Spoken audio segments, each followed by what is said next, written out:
What is going on, guys? Welcome back to another awesome chess tutorial, chess endgame for beginners. And in this lesson, I'm going to be going over how to checkmate with one queen. Now, you actually end up with this position a lot more frequently than you may realize, and that's because whenever you have a king and a pawn versus a king in the endgame, that pawn quite often marches all the way down and gets promoted to a queen. So then you end up with a king and a queen versus an enemy king, and that's what I'm going to be demonstrating in this video, how to effectively checkmate with those two pieces. So in order to do that, I of course need to set up my position. So let me go ahead and clear these out, and let's say that this queen, all right. So I'll act like they marched down all the way, got promoted to a queen. Got whooping cough. All right, and let's just throw some kings on the board somewhere. Let's just give this king a little bit more of a chance. Put him in the center of the board. Go ahead and click done. And before I actually start moving my pieces around, the first thing I want to talk is just the concept of what we're doing. So we are going to accomplish this checkmate using something called the box pattern. Now, this is, you can probably guess what we're going to do just by the name of it, but we're essentially going to trap this enemy king right in here inside a box. In other words, limit the amount of squares that it can go to, and we're going to do that by using our queen right here. And then once this king is inside the box, as it moves around, we are gradually going to position our pieces so the box shrinks and shrinks and shrinks until eventually it's so small we can deliver that one last final checkmate.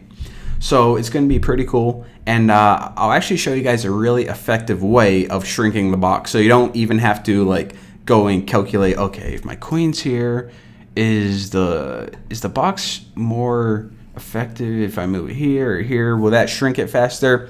I'll show you guys a pretty awesome way. And also, instead of me playing both sides, what I'm also going to do is click this button right here and finish versus computer. And this is going to allow me to play against a level 10 chess engine, which is an incredibly strong chess engine, just to demonstrate that the techniques I'm showing you guys in these videos, they aren't just theory or anything. You can actually use this against an actual opponent, and if it'll beat a level 10 chess engine, it'll certainly beat an actual player over the board. So the first thing we want to do, like I said, is we want to move our queen to a place where we essentially trap the king inside a box. Now it looks like the king is going to be pretty boxed in if we keep him to this bottom left area of the board, so I can actually take my queen and move it down to the F5 square. Now before I do that, I want to point out one really effective technique that I'm going to get right away with this, and that is, if I have my queen a knight's distance away from the king, it's going to make this like 1,000 times easier. All right, what do I mean by a knight's distance? Well, I mean this L shape right here. Now, when our queen is chilling a knight's distance away from the king, then what we can actually do is we can just shadow the king's move. In other words, when it moves one to the left, we move our queen one to the left. When it moves down, we move down. So I'll show you guys exactly how that works and how it shrinks the box effectively.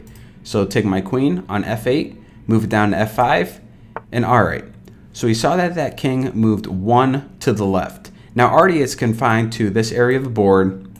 Now, since it moved one to the left, we're going to take our queen and move it one to the left. Now it looks like that king moved to the right and down one to D3. So we are going to move right and down one to F4. Now if it moved to the left one, we're going to move to the left one. And remember, as you can see right here, it moved down into the left to B2. So we are going to move down into the left to D3. But all at the same time, we are always a knight's distance away from this king. So this is just a really great idea that you can use. And as you can see, it kind of forces the king to trap itself, cause itself to create its own shrinking box. Now, one thing that we do want to take note of as we get close to the edge of the board is we want to make sure that we are avoiding a stalemate. So, all right, this king moved one to the left. We're going to go ahead and continue, move one to the left. All right, it moved one right and down. We're going to go ahead and move right and down. to D2. And now I'm going to go ahead and click my queen so you can see the available squares. You can see that the queen is now controlling these squares, and these squares right here. So the king is essentially trapped in the corner. Now on this last move, and this is probably the most important concept we have to learn from this checkmating pattern, the king moved one to the left. However, if I move my queen one to the left, then these squares are going to be in danger, but the king isn't going to be checked, so it's going to be in stalemate.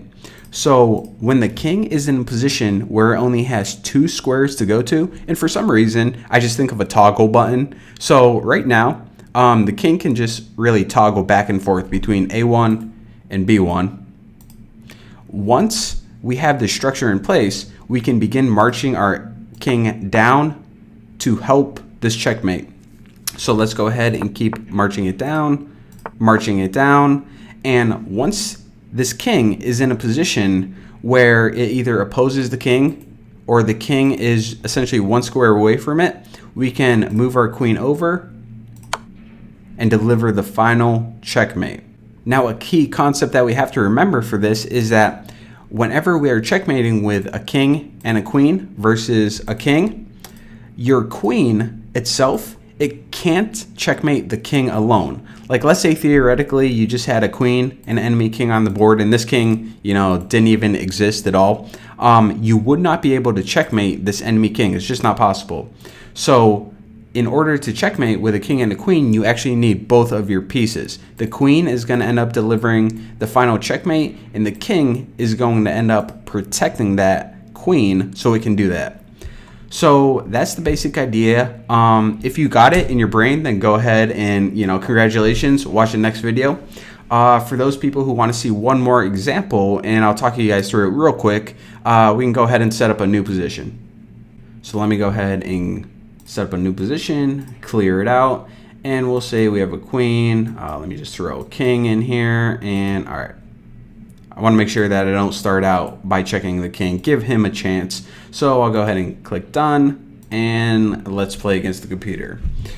All right, so step number 1, we just want to limit the amount of spaces that the king can go to. So we also have this right away where we can kind of get that knight's distance away. But if we didn't, then maybe we would have to take an extra step and position towards it or whatever. But hey, it works out. So the king moved in this direction, so I'm going to move my queen in this direction. The king moved to the right one to E2, so I'm going to move my queen to the right one. And we are just shadowing the king, shrinking the available area that it can go. I'm just going to keep copying it.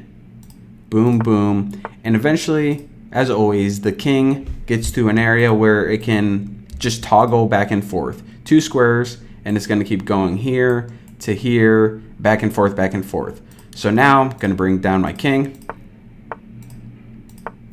And I just need to position this king in a way where my queen can come over and attack to deliver the final checkmate. And that's exactly what we got right here. So boom, roasted. That, ladies and gentlemen, is how you mate with a king and a queen versus a king. I hope you enjoyed it. Thank you guys for watching. Don't forget to subscribe. I will see you next time.